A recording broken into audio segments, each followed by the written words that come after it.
منبر نور پر بیٹھے ہوئے مقتدر علماء کرام، نعت خوانے خیر البشر، میری نظروں کے سامنے اسلامی رشتے کے بزرگوں، دوستوں، نوجوان ساتھیوں، عزیز بچوں اور پردے میں رہ کر سننے والی میری ماں اور بہنوں، السلام علیکم ورحمۃ اللہ تعالیٰ وبرکاتہ۔ السلام علیکم۔ حضرات، بارہا کہا جاتا ہے کہ سلام کو آپ کیا جائے، سلام کا جواب محبت سے دینا چاہیے، لیکن کہتے ہیں نا کہ ایک کتے کے دم کو اگر ہزاروں سال کسی رسی سے باندھ کر رکھا جائے، لیکن اس کتے کو پھر اس دم کو جب رسی سے چھوڑا جائے تو پھر وہ اسی طرح سے ٹیڑھی نظر آتا ہے۔ تو برادران ملت اسلامیہ، کچھ حالت ہماری ویسی ہو گئی ہے، علماء کرام کی باتوں کو سنتے ہیں، ایک کان سے دوسرے کان سے نکال دیتے ہیں۔ بڑی قابل مبارکباد ہیں آپریٹر صاحب، بہت اچھا مائک آپ بجا رہے ہیں۔ اللہ تبارک و تعالیٰ آپ کی اس بجانے کو قبول و مقبول عطا فرمائے اور آپ کے کاروبار میں بے پناہ برکت عطا فرمائے۔ ابھی آپ نے بہت ہی اچھی معلوماتی گفتگو معراج نبی کریم صلی اللہ علیہ وسلم کے موضوع پر سماعت کیا، اور ممبر ناز پر ہم اور آپ دیکھ رہے ہیں مستقل خطابت ناشر مسلک اہل سنت و حق و صداقت حضرت علامہ و مولانا مفتی تنویر المصطفیٰ صاحب قبلہ، جو بہت عظیم خطیب کی حیثیت سے اس وقت آپ کی نظروں کے سامنے بیٹھے ہوئے ہیں۔ یہ ایسے خطیب ہے، اگر نماز کے موضوع پر خطاب کرنے لگ جائے تو مسجد کا شکم نمازیوں کی غذا سے بھر جائے۔ یہ خطیب حضرت ایسے ہیں، اگر نانیل زکوٰۃ پر ہونے والے عذاب پر خطاب کرنے لگ جائیں تو لوگوں کی آنکھوں سے آنسوؤں کا سیلاب جاری ہو جائے۔ یہ ایسے خطیب ہے کہ اگر قرآن شریف کی پاکیزہ رموز و اسرار کی گہرائیوں کو بیان کرنے لگ جائیں تو لوگوں کی آنکھیں خوشیوں سے بھڑکنے لگ جائیں۔ یہ ایسے خطیب ہے کہ ماں باپ کی عظمت پر اگر خطاب کرنے لگ جائیں تو لوگ سیاسی قائدین کو فٹ بال بنا کر ٹھوکریں مارتے۔ یہ ایسی خطیب ہے کہ اگر رمضان کے روزے کی فضیلت کے متعلق اگر تقریر کرنے لگ جائیں تو لوگ جوش میں آ کر شعبان کے مہینے سے روزہ رکھنا شروع کر دیں۔ انشاءاللہ تعالیٰ ایک اچھی تقریر، معلوماتی خطاب آپ کو سماعت کرنی ہے، تو میں چاہتا ہوں کہ آپ حضرات تیار ہو جائیں، اس لیے کہ محبت اگر دونوں طرف سے ہو تو مزہ دیتی ہے، محبت اگر ایک طرف سے ہو تو سزا دیتی ہے، لیکن تو آپ کو بھی تیار ہونا ہے، ہم کو بھی تیار ہونا ہے۔ وقت زیادہ نہیں لگے آپ کا، کیونکہ بہت ہی رات کا کافی حصہ گزر چکا ہے، 11 بج چکے ہیں، اور اس وقت آپ اور ہم اپنے بستروں میں آرام کر رہے ہوئے ہوتے ہیں، لیکن نبی اور آل نبی اور بزرگائے دین کا یہ کرم اور صدقہ ہے کہ آج ہم اللہ والوں کی محفل میں اللہ والوں کو یاد کر رہے ہیں۔ یہ سبھی کے نصیبوں میں، سبھی کے حصے میں نہیں آتا ہے۔ جو اللہ والا ہوتا ہے، جسے اللہ چاہتا ہے، وہی ایسی محفلوں میں بیٹھتا ہے۔ آپ کے گھر میں یا آپ کے قریب میں بہت سارے ایسے لوگ ہوں گے جو ایسی محفلوں کو یا تو سننے کا یا تو دیکھنے کا موقع میسر نہیں آیا۔ آپ قابل مبارکباد ہیں کہ اللہ تبارک و تعالیٰ نے اپنے پیارے حبیب صلی اللہ علیہ وسلم کے صدقہ و طفیل میں آپ کو اس خوبصورت محفل پاک میں بٹھایا ہے، اور اللہ اس کے رسول کا ذکر علماء ربانی کے زبانی سے آپ اور ہم سماعت کر رہے ہیں۔ ایک بار محبت کے ساتھ میں سلام کرتا ہوں۔ میں چاہتا ہوں کہ آگے سے پیچھے تک، دائیں سے بائیں تک ایک آپ معمول بنائیں، دستور بنائیں، جب بھی آپ ملیں تو ہو سکے تو بڑوں کو سلام کرنے میں پہل کریں، اور اگر چاہے تو چھوٹوں کو بھی سلام کریں، کیونکہ یہ میرے نبی کریم صلی اللہ علیہ وسلم کا سنت مبارکہ اور عادت کریمہ تھی۔ تو میں محبت کے ساتھ جتنے بھی بڑے چھوٹے ہیں سلام کرتا ہوں، آپ حضرات محبت کے ساتھ سلام کا جواب میری آواز سے زیادہ بڑھ کر دیں، تاکہ لگے کہ آپ مجھ سے محبت کرتے ہیں۔ السلام علیکم ورحمۃ اللہ۔ وعلیکم السلام ورحمۃ اللہ وبرکاتہ۔ الحمدللہ نحمده ونصلي ونسلم على رسوله الكريم، اما بعد فاعوذ بالله من الشيطان الرجيم ببركة بسم الله الرحمن الرحيم۔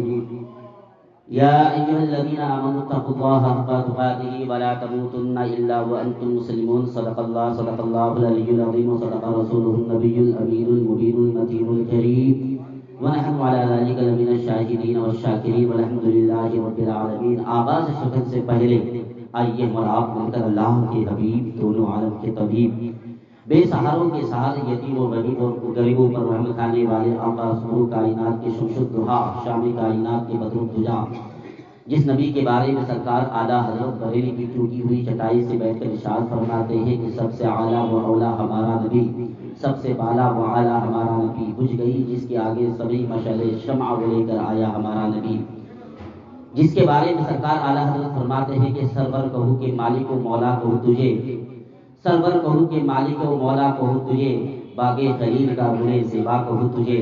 برادران ملت اسلامیہ، جس نبی کی عظمت اور مقام کے بارے میں رب تبارک و تعالیٰ نے کہیں قرآن پاک میں یا ایھا نبی کہہ کے پکارا ہے تو کہیں یا ایھا رسول کہہ کے پکارا ہے، کہیں طٰہٰ کہہ کے پکارا ہے تو کہیں یاسین کہہ کے پکارا ہے۔ تو آئیے اس نبی کی بارگاہ میں اپنی غلامی کا ثبوت پیش کریں تاکہ ہماری نیکیوں میں اضافہ ہو، ہمیں ثواب ملے۔ آئیے بابا سے بلند درود پاک کی تلاوت کریں اور پڑھے بابا سے بلند درود پاک، اللہم صلی علی سیدنا مولانا محمد بارک وسلم کما تحب وترضى بأن تصلي عليه صلاة وسلام عليك یا رسول اللہ، صلاة وسلام علیک یا حبیب اللہ صلی اللہ تعالی علیہ وسلم۔ برادران ملت اسلامیہ، میں زیادہ گفتگو نہیں کروں گا، بس کچھ قیمتی باتیں آپ کے گزار کر کے میں رخصت ہو جاؤں گا، مگر اس سے پہلے ایک شعر سماعت کر لیں کہ کلی خوبصورت چمن لاجواب ہے، کلی خوبصورت چمن لاجواب ہے۔ میں چاہتا ہوں آپ چائے پیے تو پیتے رہیے، کیونکہ چائے والا ہندوستان کا معاملہ خراب کر رکھا ہے کہ نہیں؟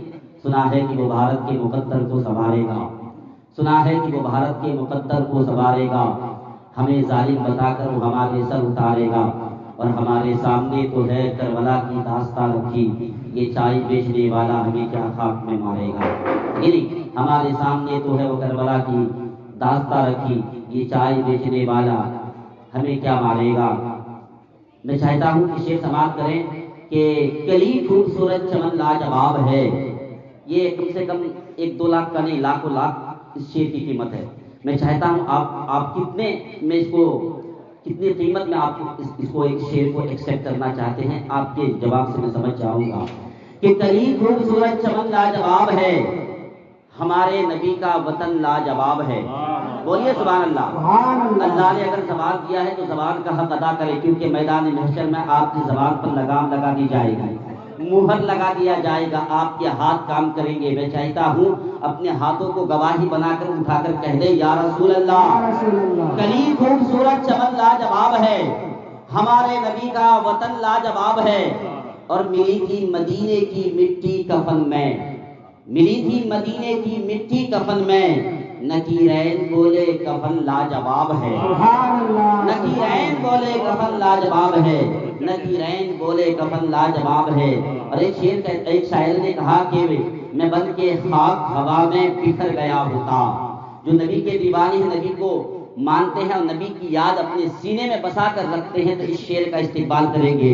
میں بن کے خاک ہوا میں بکھر گیا ہوتا، یا رسول اللہ آپ کی یاد نہ ہوتی تو مر گیا ہوتا۔ سبحان اللہ۔ میں بن کے خاک ہوا میں بکھر گیا ہوتا، یا رسول اللہ آپ کی یاد نہ ہوتی تو مر گیا ہوتا، اور پلٹ آیا جو سورج تو اس میں حیرت کیا، پلٹ آیا جو سورج اس میں حیرت کیا، یا رسول اللہ آپ چاہتے تو زمین پہ اتر گیا ہوتا، سبحان اللہ، آپ چاہتے تو زمین پہ اتر گیا ہوتا۔ اور پاکستان کے سرور نقش بندی کہتے ہیں کہ حدود طائر سدرا حضور جانتے ہیں، ہے کہ نہیں؟ حدود طائر سدرا حضور جانتے ہیں، اور کہا ہے عرش معلا حضور جانتے ہیں، اور بروز حشر شفاعت کریں گے چن چن کر، بروز حشر شفاعت کریں گے چن چن کر۔ کون ہے میرا دیوانہ حضور جانتے ہیں، کون ہے میرا دیوانہ حضور جانتے ہیں۔ تو ہندوستان کے جاوید اختر مدھو پوری کہتے ہیں کہ یہ بزم نور سجانا حضور جانتے ہیں، یہ بزم نور سجانا حضور جانتے ہیں، کون ہے میرا دیوانہ حضور جانتے ہیں۔ اور سبھی کو حشر میں کوثر عطا نہیں ہوگا، سبھی کو حشر میں کوثر عطا نہیں ہوگا، کسے کسے ہے پلانا حضور جانتے ہیں، کسے کسے ہے پلانا حضور جانتے ہیں، کسے کسے ہے پلانا حضور جانتے ہیں۔ لوگ مدینہ جا کے دنیا بھول گئے، لوگ مدینہ جا کے دنیا بھول گئے، کیا پتا کیا یاد رہا کیا بھول گئے۔ لوگ مدینہ جا کے دنیا بھول گئے، کیا پتا کیا یاد رہا کیا بھول گئے، اور سوچا تھا یہ مانگیں گے وہ مانگیں گے، ہاتھ اٹھا تو عرض تمنا بھول گئے، ہاتھ اٹھا تو عرض تمنا بھول گئے۔ دوست اگر شعر و شاعری سنیں گے تو میرے ذہن کے کمپیوٹر میں کم سے کم نہیں تو 5000 شعر ہیں۔ کتنے ہیں؟ 5000 شعر ہیں۔ اور آپ کو معلوم ہوگا، علماء کرام جانتے ہیں میں اسلامی جلسوں کا انعام سب ہوں، ہے کہ نہیں؟ آپ مجھے چاہے تو یوٹیوب پر سن سکتے ہیں، میرے نام کو سرچ کر کے۔ میں اسلامی آپ کے علاقے میں آ گیا ہوں، کیا کریں، حالات ایسے سازگار نہیں تھا، ہاں، اور ہمارا علاقہ ایسا بالکل سرسبز و شاداب ہے کہ علماء کرام کا ایک عظیم قافلہ، علماء کرام کی طویل فہرست رہا کرتی ہے اس معاملے میں، ایسے ماحول میں، ہے کہ نہیں؟ میں چاہتا ہوں کہ آپ کو سرسبز و شاداب کیا جائے، تو کبھی بھی سننے کا من کرے تو آ جائیے گا مدرسے میں، اور انشاءاللہ تعالی میں آپ کو سناتا جاؤں گا۔ اور اگر آپ کو لگے کہ شعر سن کر نبی کی سنت کو ادا کرنا چاہیے اور انعام دینا چاہیے تو میرا پاکٹ کھلا رہے گا، اس میں آپ ڈال سکتے ہیں۔ اور اگر آپ کو لگے کہ ہمارے پاس چھٹا اور کھلا نہیں ہے، 2000 کا نوٹ ہے، تو موبائل نمبر لے کر چلے جائیے گا اور موبائل میں ریچارج کرتے رہیے گا، ٹھیک ہے نہیں؟ میں چاہتا ہوں جس آیت مقدسہ کی تلاوت کرنے کا شرف حاصل کیا ہے، اس آیت مقدسہ کو سمجھنے سننے سے پہلے میں چاہتا ہوں کہ محبت کے ساتھ پورا مجمع، جنتی مجمع، اپنے دونوں ہاتھوں کو اٹھا کر کہہ دے سبحان اللہ۔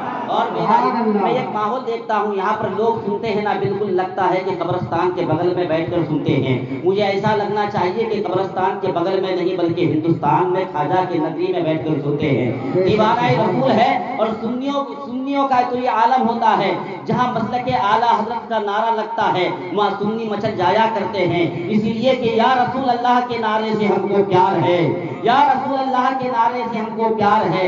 جس نے یہ نعرہ لگایا اس کا بیڑا پار ہے، جس نے یہ نعرہ لگایا اس کا بیڑا پار ہے۔ میں چاہتا ہوں پورا مجمع اپنے ماں باپ کے نام پر، ماں باپ اگر زندہ ہے تو ان کی عمر میں برکت کے لیے، اور اگر اس دنیا سے انتقال کر گئے ہیں تو ان کی مغفرت کے لیے دونوں ہاتھوں کو اٹھا کر کہہ دے یا رسول اللہ، اور بیداری کے ساتھ کہہ دے سبحان اللہ۔ اس لیے کہ ابھی بھی بہت سارے لوگ نہیں بولتے ہیں کہ مزاج وقت کا موسم بدلنے لگتا ہے، مزاج وقت کا موسم بدلنے لگتا ہے، اندھیرا کاٹ کر سورج نکلنے لگتا ہے۔ عجیب آپ ہے کہ خاموش ہو کر بیٹھے ہیں، ارے نبی کے ذکر سے تو پتھر پگھلنے لگتا ہے، نبی کے ذکر سے تو پتھر پگھلنے لگتا ہے۔ دیوان آپ یہ نہ سوچے کہ نعرہ لگانا سبحان اللہ کہنا جائز نہیں ہے، نعرہ لگانا بالکل جائز ہے۔ آپ بولیں گے دلیل ہے ثبوت ہے، تو سنو دلیل اور ثبوت کیا ہے۔ ایسی ویسی ثبوت نہیں ہے، اللہ کے رسول بیٹھے ہیں، حضرت عمر فاروق ہے، حضرت عمر فاروق رضی اللہ تعالی عنہ ایمان لانے والے رہتے ہیں۔ حضرت عمر فاروق رضی اللہ تعالی عنہ جس وقت نبی کریم صلی اللہ تعالی علیہ وسلم کے ہاتھ مبارک میں یعنی دست مبارک میں ایمان لاتے ہیں، ایک صحابی رسول کھڑے ہوتے ہیں اور حضرت عمر فاروق کی استقبال میں نعرہ لگاتے ہیں اور میرے آقا منع نہیں فرماتے ہیں، تو معلوم ہوا نعرہ لگانا کس کی سنت ہے؟ صحابہ کرام کی سنت ہے۔ اور الحمدللہ ہم نبی والے ہیں، رسول والے ہیں، صحابہ والے ہیں، ولی والے ہیں، علی والے ہیں، غوث والے ہیں، خواجہ والے ہیں۔ اسی لیے تو کہتے ہیں کسی کو جہاں کی حکومت ملی ہے، کسی کو دنیا کی دولت ملی ہے، ہم اپنے مقدر پر قربان جائیں، ہم اپنے مقدر پر قربان جائیں۔ ہمیں بزرگوں کی نسبت ملی ہے، ہمیں بزرگوں کی نسبت ملی ہے۔ ذرا محبتوں کے ساتھ آپ سنیں، میں چاہتا ہوں آپ اپنے ذہن و دماغ کو یہاں حاضر رکھیں، آپ اپنی دکان کو دکان میں رکھیں، مکان کو مکان میں رکھیں۔ جب نبی کی بزم میں آئے ہیں تو یہاں پر رکھیں، اس لیے کہ جہاں پر ذکر حبیب ہوتا ہے وہاں خدا بھی قریب ہوتا ہے۔ ایسی محفلوں میں بیٹھنے والا آدمی بڑا ہی خوش نصیب ہوتا ہے، بڑا ہی خوش نصیب ہوتا ہے۔ برادران ملت اسلامیہ علماء کرام کے زمانے سے انشاءاللہ تعالی آپ مدلل اور مفصل خطاب سماعت کریں گے، لیکن جس آیت مقدسہ کی تلاوت کرنے کا شرف حاصل کیا ہے، اللہ تبارک و تعالی قرآن مقدس میں ارشاد فرماتا ہے یا ایھا الذین آمنوا اتقوا اللہ حق تقاتہ ولا تموتن الا وانتم مسلمون، اے ایمان والو اللہ سے ڈرو جیسا کہ ڈرنے کا حق ہے اور تم حالت اسلام میں مرو۔ برادران ملت اسلامیہ کتنا بڑا جملہ ہے، حالت اسلام میں مرنے کی بات ہو رہی ہے، اللہ سے ڈرنے کی بات ہو رہی ہے۔ قرآن نے کہا کہ اللہ سے ڈرو اور حالت اسلام میں مرو۔ برادران ملت اسلامیہ اس آیت مبارکہ پر کتنے لوگ عمل کرتے ہیں؟ اللہ سے ڈرو اور حالت اسلام میں موت ہونی چاہیے۔ برادران ملت اسلامیہ دنیا کا خوش نصیب انسان وہ ہے جس کی موت ایمان پر ہو، دنیا کا خوش نصیب انسان وہ ہے جو کلمہ پڑھتے پڑھتے ایمان کے ساتھ چلا جائے، دنیا کا خوش نصیب انسان وہ ہے جو ایمان کو سلامتی کے ساتھ لے کر اس دنیا سے جائے، دنیا کا خوش نصیب انسان وہ ہے جو آقا کی محبت سینے میں بسا کر لے جائے، وہی دنیا کا خوش نصیب انسان وہی ہے۔ آج اگر کسی کے پاس کروڑوں نہیں، اربوں نہیں، لاکھوں نہیں، یعنی دنیا کی تمام دولت کو دو حصے میں تقسیم کیا جائے اور ایک حصہ تمام دنیا والوں کے پاس دولت ہو اور ایک حصہ ایک اکیلے انسان کے پاس دولت ہو، مگر یاد رکھو اگر اس کے پاس دولت ایمان نہیں ہے، نبی کی محبت نہیں ہے، خدا کا خوف نہیں ہے، تو تمام دولتیں، تمام شہرتیں اسے میدان محشر میں بچا نہیں سکتی، اسے خدا کا خوف سے بچا، اسے خدا کا عذاب سے بچا نہیں سکتا۔ برادران ملت اسلامیہ دنیا کا خوش نصیب انسان وہی ہے جو ایمان کے ساتھ اس دنیا سے چلا جائے، ایمان کی سلامتی کے ساتھ چلا جائے۔ کیا کرتا پاجامہ پہن لینے کا نام مسلمان ہے؟ کیا کرتا پاجامہ پہن لینے کا نام ایمان ہے؟ کیا گوشت اور بھات کھا لینے کا نام مسلمان اور ایمان ہے؟ کیا ٹوپی پہن لینے کا نام مسلمان ہے؟ میرے دوستو گوشت اور بھات، گوشت اور کھانا دوسری قوم بھی کھاتی ہوئی نظر آتی ہے، نہیں اس کا نام مسلمان نہیں ہے۔ کرتا پاجامہ پہن لینے کا نام مسلمان نہیں ہے، یہ علامتیں بھی مسلمانوں کی نہیں ہے۔ سنو یہ علامت ضرور مسلمان کا ہے، لیکن جب وہ اس لباس کو پہن کر اللہ اس کے رسول کا فرما بردار ہوگا تب مسلمان کہلائے گا۔ میرے دوستو آج تو نیتا اور لیڈر بھی کرتا پاجامہ، وہ بھی بالکل پریس استری کیا ہوا، بالکل چکا چک رہتا ہے، مسلمان نہیں ہے۔ میرے دوستو آج کیا لمبی داڑھی رکھ لینے کا نام مسلمان ہے؟ آج تو سکھ اور پنجابی بھی لمبی داڑھی رکھتی ہوئی نظر آتی ہے، نہیں ان تمام چیزوں کا نام مسلمان نہیں ہے۔ مسلمان نام ہے اللہ اس کے رسول پر اپنی جان دینے کا نام مسلمان ہے، اللہ اور اس کے رسول کے فرمان کے مطابق اپنی زندگی کو گزارنے کا نام مسلمان ہے، اللہ اس کے رسول کے بتائے ہوئے راستے پر چل کر ایمان کے خاتمہ کا نام مسلمان ہے۔ برادران ملت اسلامیہ ہماری زندگی اس طرح ہوتی ہے کہ نہ ہم اللہ سے ڈرتے ہیں، نہ ہی ہماری موت ایمان کی حالت میں ہوتی ہے۔ دعا کریں کہ ایمان کی حالت میں موت ہو، ورنہ آپ کو معلوم ہوگا کہ قبر میں کیا معاملہ ہوتا ہے۔ اگر ایمان کی حالت میں موت نہ ہو تو قبر ہی پہلا گڈھا آپ کے لیے بن جائے گا، جہنم کے گڈھوں میں سے ایک گڈھا قبر ہی پہلا بن جائے گا۔ اور آپ اگر جانتے ہیں، علماء کرام سے سنتے آئے ہیں کہ قبر ہی جب انسان کی پسلی ادھر سے ادھر کرے گی تو اللہ اکبر اس وقت کا عالم کیا ہوگا۔ برادران ملت اسلامیہ آج ہم زندگی کس طرح سے گزارتے ہیں؟ جب ہم مسلمان ہیں تو صرف ایک ہی پہلو پر نظر رکھتے ہیں، ایک ہی جگہ اپنی گاڑی چلاتے ہیں، اس کا نام مسلمانی کا نام نہیں ہے۔ میرے دوستو مسلمان کس کو کہتے ہیں؟ میں بس مختصر سی بات میں آپ کو سمجھانے کی کوشش کرتا ہوں۔ ایک بادشاہ رہتا ہے، اپنے گھر کے محل میں رہتا ہے، عیش و عشرت سے رہتا ہے، تمام عیش و عشرت کے سامان اس کے گھر میں موجود ہے، مگر اس کی رعایا میں ایک کسان رہتا ہے، دھوپ میں ہے، بہت سخت دھوپ ہے، دھوپ کے عالم میں ایک کسان ہے، ہل جوت رہا ہے۔ بادشاہ کا دل گھر میں گھبراتا ہے، اپنے محل میں گھبراتا ہے، تو اپنے وزیر سے کہتا ہے چلو آج کہیں گھوم کر آتے ہیں۔ وزیر کہتے ہیں چلیے، چھاتا لیتا ہے اور اس کے بادشاہ کے سر پر سایہ کرتے ہوئے بالکل کھیت کی جانب چل پڑتا ہے۔ دیکھتا ہے اس کڑک دھوپ میں، اس سخت دھوپ میں ایک کسان کھیتی کے کام میں مصروف ہے، کاشتکاری کرتا ہوا نظر آ رہا ہے۔ بادشاہ کہتا ہے اے وزیر ذرا یہ تو بتائیے سامنے کون ہے؟ تو وزیر کہتا ہے آپ ہی کی رعایا میں ایک کسان انسان جو ہے کاشتکاری کرتا ہوا نظر آ رہا ہے، کھیتی باڑی کر رہا ہے۔ برادران ملت اسلامیہ، بادشاہ اس کے قریب پہنچتا ہے اور کہتا ہے ذرا یہ بتا تو اتنی دھوپ میں کیوں محنت کر رہا ہے، جا کے آرام کیوں نہیں کرتا؟ تو کسان کہتا ہے میں کسان ہوں، بادشاہ نہیں کہ میرے لیے محل ہو، میری کچھ ضروریات ہے، میری زندگی میں کچھ قرضے ہیں، میں مقروض ہوں اس لیے میں محنت کر رہا ہوں۔ بادشاہ نے کہا کیا تیری قرض کیا ہے؟ آخر تو کتنا کما لیتا ہے؟ اس کاشتکاری سے تیری روزانہ کا انکم آمدنی کتنی ہو جاتی ہے؟ تو کسان کہتا ہے میں 4 روپے کما لیتا ہوں۔ کتنا روپے؟ 4 روپے کما لیتا ہوں۔ ذرا بول کر سنیں، 4 روپے کما لیتا ہوں۔ برادران ملت اسلامیہ، بادشاہ کہتا ہے ان 4 روپے کو تم کس چیز میں استعمال کرتے ہو، کیسے خرچ کرتے ہو؟ تو برادران ملت اسلامیہ، کسان کہتا ہے میں ان 4 روپے کو ایسے خرچہ کرتا ہوں، 1 روپے تو میں قرض ادھار دے دیتا ہوں، 1 روپیہ میں قرضہ دے دیتا ہوں، 1 روپیہ میں دریا میں ڈال دیتا ہوں، 1 روپیہ کو میں فی سبیل اللہ کر دیتا ہوں۔ برادران ملت اسلامیہ، 1 روپے کو میں دریا میں ڈال دیتا ہوں اور 1 روپے کو میں اپنی ذات میں خرچہ کر دیتا ہوں۔ بادشاہ کہتا ہے تمہاری بات تو سمجھ میں نہیں آئی، تم تو آخر 4 روپیہ خرچہ کر دیے ہو، ذرا تفصیل کر دو، ذرا وضاحت کر دو، ذرا معاملہ کو کھول دو اور بتاؤ کہ اس کا مطلب کیا ہوتا ہے۔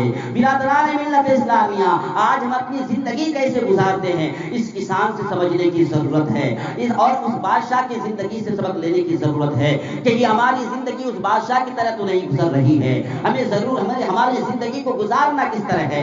برادران ملت اسلامیہ، تو وہ کسان کہتا ہے 1 روپیہ جو میں نے اپنا قرض اتارا، جو مقروض تھا، وہ میرے ماں باپ پر میں خرچہ کرتا ہوں، کیونکہ جب میں چھوٹا تھا، جب میں اپنی جوانی کی پروان کو چڑھ رہا تھا، جوانی کے یعنی شباب کے عالم میں گزر رہا تھا، اس وقت میرے ماں باپ نے میرے لیے خرچہ کیا تھا، میں نے اپنے قرضہ ادا کر دیتا ہوں، میں اپنا قرضہ روزانہ ادا کر دیتا ہوں۔ بادشاہ کہتا اچھا ٹھیک ہے، 1 روپیہ تم نے قرض ادا کر دیا، آخر پھر 1 روپیہ قرض تم نے کہاں دے دیا؟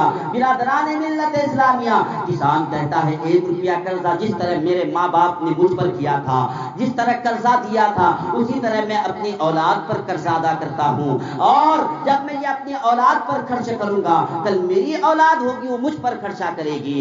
برادران ملت اسلامیہ، بادشاہ سمجھ گیا۔ بادشاہ کہتا اب بتاؤ تیسرا روپیہ یعنی 3 روپیہ، تیسرے روپیے کو تم کس طرح خرچہ کرتے ہو؟ برادران ملت اسلامیہ، کسان کہتا ہے تیسرا روپیہ جو میں دریا میں ڈال دیتا ہوں، تیسرا روپیہ میں جو دریا میں ڈال دیتا ہوں وہ راہ خدا میں صرف کر دیتا ہوں، خدا کے راستے میں خرچ کر دیتا ہوں، اس لیے کہ زندگی کو صرف میری ماں باپ اور میری اولاد تک ہی منسلک نہیں ہے، اس زندگی کا حق کسی اور کا بھی ہے، جس نے پیدا کیا ہے اس کی بندگی کے واسطے، یعنی اس خدا کو راضی کرنے کے لیے میں 1 روپیہ خدا کی راہ میں خرچ کر دیتا ہوں۔ پھر کسان کہتا آخری 1 روپیہ کہاں خرچہ کرتے ہو؟ کہتے یہ کسان کہتا ہے جب میں نے نکاح پڑھا تھا تو نکاح میں نے قبول کیا تھا، اپنی بیوی کا نام و نفقہ کو میں نے ایکسپٹ کیا تھا، تو میں اپنی بیوی پر اور اپنی ذات پر 1 روپے خرچ کر دیتا ہوں۔ اس وقت بادشاہ اپنے سر پر ہاتھ رکھتا ہے اور کہتا ہے اگر سیکھنے کے لائق ہے تو تیری زندگی سے مجھے سیکھنی چاہیے، تمہاری زندگی مجھے جینی چاہیے، اس لیے کہ تمہاری زندگی میں دنیا بھی ہے اور آخرت بھی ہے، تمہاری دنیا بھی کامیاب ہے اور آخرت بھی کامیاب ہے۔ برادران ملت اسلامیہ، کہیں ایسا تو نہیں ہو رہا ہے کہ ہم صرف اگر کما رہے ہیں تو بیٹوں پر خرچہ کر رہے ہیں، کما رہے ہیں تو صرف ماں پر خرچہ کر رہے ہیں، اپنی اولاد کی تعلیم و تربیت پر خرچہ نہیں کر رہے ہیں، کما رہے ہیں ماں باپ پر بھی خرچہ کر رہے ہیں، آل و اولاد پر بھی خرچہ کر رہے ہیں، مگر آخرت کے لیے خرچہ نہیں کر رہے ہیں۔ برادران ملت اسلامیہ، میں آپ کو بتاؤں ایک ملک کا ایسا قانون ہوتا ہے کہ اس ملک میں 5 سال کے لیے یعنی اس ملک میں پردھان منتری بنایا جاتا ہے، ہمارے ملک میں بھی بنایا جاتا ہے، 5 سال کا وقت ہوتا ہے،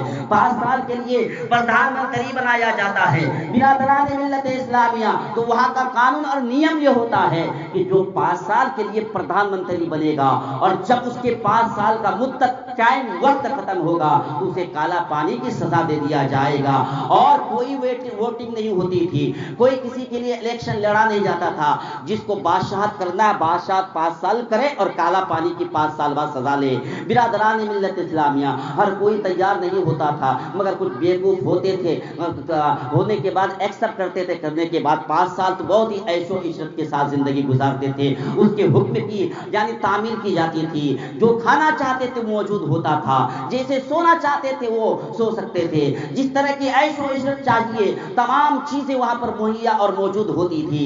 برادران ملت اسلامیہ کہ یہ ہماری زندگی تو ایسی نہیں ہے. آج ہمیں ضرورت پڑتی ہے اے سی کی ہوا کی تو اے سی لگا لیتے ہیں. آج ہمیں ٹھنڈے پانی کی ضرورت پڑتی ہے تو ٹھنڈا پانی کا انتظام کر دیتے ہیں. آج ہمیں نہانے کے لیے گرم پانی کی ضرورت پڑتی ہے تو گرم پانی کے لیے کولر لگا رہتے ہیں. برادران ملت اسلامیہ کہ ہماری زندگی تو ایسی نہیں گزر رہی ہے. اگر ایسی گزر رہی تو کہیے ہماری زندگی بھی کالا پانی کی سزا کے لیے تیار رکھنی چاہیے. ہماری زندگی کو بھی آخرت کے کالا پانی کے لیے تیار رکھنی چاہیے. لیکن کچھ لوگ عقل مند ہوتے ہیں کہ اس زندگی کو بھی کامیاب بناتے ہیں، عقل مندی کا مظاہرہ کرتے ہیں. برادران ملت اسلامیہ وہاں کا قانون تھا کہ جو کوئی بھی یہاں کا پردھان منتری بنے گا 5 سال تو عیش و عشرت سے زندگی گزارے گا.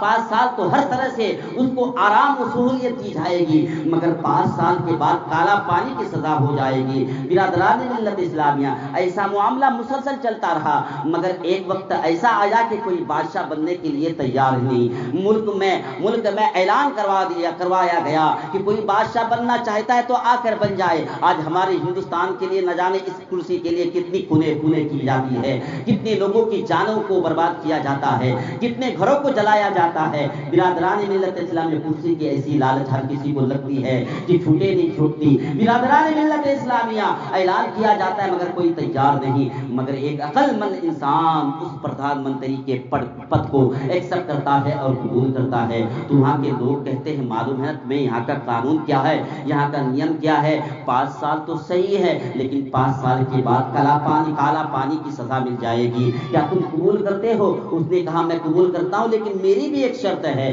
اگر میں 5 سال کے لیے پردھان منتری بن جاؤں تو میری ہر بات ہر کسی کو ماننا پڑے گا، میری ہر بات ہر کسی کو ایکسپٹ کرنا پڑے گا. برادران ملت اسلامیہ وہاں کے قانون نے کہا بالکل یا تو آپ بادشاہ بنیں گے، آپ کی بادشاہت ہوگی اور بادشاہ کا حکم ماننا ہمارے لیے فرض ہے، ہمارے لیے ضروری ہو جائے گا. برادران ملت اسلامیہ اب وہ انسان عقل مندی کا مظاہرہ کرتا ہے، عقل مندی کو ظاہر کرتا ہے. اس نے کہا میں بادشاہ پد کو ایکسپٹ کرتا ہوں. وہ جب اس پد کو ایکسپٹ کرتا ہے اور کہتا ہے جب میں اس پد کو یعنی بادشاہ کے پردھان منتری کے پد کو میں ایکسپٹ کر لیا ہوں، اب پوری رعایا میری ماتحت ہے، اب میں جیسا چاہوں گا ویسا ہوگا. برادران ملت اسلامیہ اس نے پوری رعایا یعنی پورے ملک کے پورے شہر کے لوگوں کو بلایا اور بلا کر کہا اچھا بتاؤ یہاں پر کتنے لوگ ترجیح ہے؟ کہا اتنے لوگ ترجیح ہے. کہا 2 حصوں میں تقسیم ہو جاؤ، 2 حصوں میں بٹ جاؤ. برادران ملت اسلامیہ بادشاہ کی زندگی شب و روز گزر بھی رہی ہے،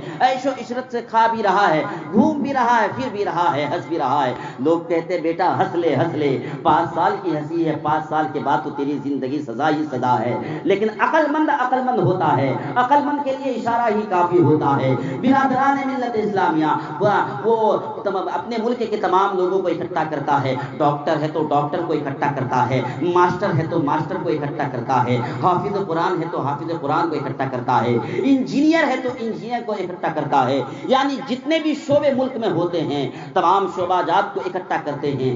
کرنے کے بعد کہتا ہے تو ڈاکٹر ہے؟ ہاں. کتنے لوگ ڈاکٹر ہیں؟ 20 لوگ ڈاکٹر ہیں. ٹھیک ہے 10 لوگ ملک میں رہو، 10 لوگ چلے جاؤ کالا پانی میں. تم کتنے لوگ ٹیلر ہو؟ 10 لوگ ٹیلر ہو، 10 لوگ چلے جاؤ کالا پانی میں. کتنے لوگ انجینئر ہو؟ 10 لوگ انجینئر ہو، 10 لوگ چلے جاؤ کالا پانی میں. یعنی ملک کے تمام کاریگروں کو 2 حصوں میں تقسیم کرتے ہیں. کرنے کے بعد آدھے لوگوں کو اپنے ملک میں رہنے کی اجازت دیتے ہیں اور آدھے لوگوں کو کالا پانی بھیج دیتے ہیں اور ہدایت کرتے ہیں سنو بادشاہوں بات ماننا نہیں تو زندہ رہتے ہی مار ڈالوں گا، قتل کرا دوں گا. جو درزی ہے جا کر اپنا کام کرنا نہ بھولے، وہاں پر اپنا کام کرتا رہے. جو ماسٹر ہے اپنا کام کرتا رہے، جو انجینئر ہے وہ اپنا کام کرتا رہے، جو راج مستری ہے وہ اپنی عمارت بناتا رہے، جو ڈاکٹر ہے اپنا کام کرتا رہے. برادران ملت اسلامیہ یہ 5 سال تو بہت ہی عیش و عشرت کے ساتھ اپنی زندگی گزارتا رہا. برادران ملت اسلامیہ ان 5 سالوں میں اس عقل مند آدمی نے اس ذہن والے آدمی نے ایسا کیا کہ وہاں پر بھی ایک ملک تیار کروا دیا.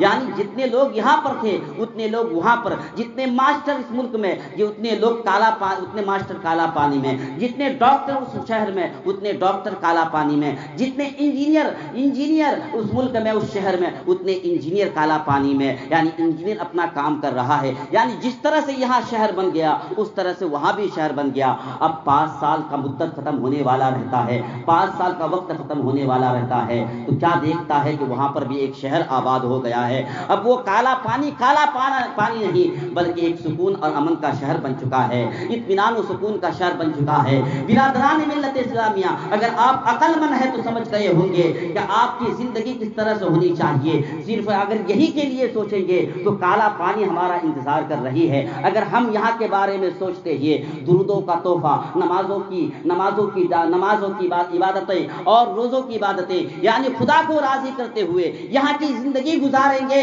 تو وہاں کی زندگی ہماری خوبصورت بنتی ہوئی نظر آئے گی۔ برادران ملت اسلامیہ، اب ہم اور آپ سمجھ گئے ہیں کہ ہماری زندگی کس طرح سے ہونی چاہیے۔ جب ہم یہاں یاد کریں گے اور وہاں کو بھی یاد کریں گے، یعنی زندگی جیتے موت کو یاد کریں گے تو ہم اللہ سے ڈرنے والوں میں ہوں گے اور ہماری موت ایمان پر ہوگی۔ برادران ملت اسلامیہ، ایسی موت ہمیں چاہیے، ویسی موت اگر چاہتے ہیں تو دنیا کے ساتھ آخرت کی کھیتی کو تیار کرنا ہوگا۔ آخرت کی زندگی کو بنانے کے لیے اللہ کا خوف اور نبی کی محبت سینے میں بسانے دی۔ اللہ تبارک و تعالیٰ کی بارگاہ میں دعا ہے کہ اللہ تبارک و تعالیٰ ہمیں کہنے سننے سے زیادہ عمل کی توفیق رفیق عطا فرمائے۔ کہنے سننے میں اگر کسی قسم کی کوئی خامی غلطی لفظ ہوئی ہو، میں تمام حاضرین و سامعین علماء ربانی کی موجودگی میں توبہ و استغفار کرتا ہوں۔ میں چاہتا ہوں پورا مجمع میری آواز کے ساتھ آواز ملا کر ایک مرتبہ اپنی نیکیوں کو اضافہ کرنے کے ارادے سے کلمہ طیبہ پڑھ لے۔ بڑے آواز بلند کلمہ طیبہ لا الہ الا اللہ محمد رسول اللہ صلی اللہ علیہ وسلم۔ السلام علیکم ورحمۃ اللہ وبرکاتہ۔ وعلیکم السلام۔